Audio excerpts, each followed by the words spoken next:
Hello. Nandito pa rin po tayo sa Moscow. Nandito ako sa work ko ngayon. Mamaya po, pag-uwi ko, ang ating lulutuin ay ginataang tuna. Magagata po tayo ng tuna. Abangan niyo po yan mamaya pag-uwi ko. Maraming salamat po. Ito na po, pauwi na po ako.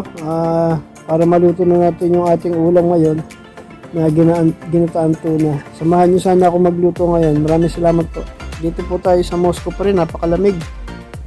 Ngayong February, ibang date niya, February 5, 2022. Basta na, luto na tayo.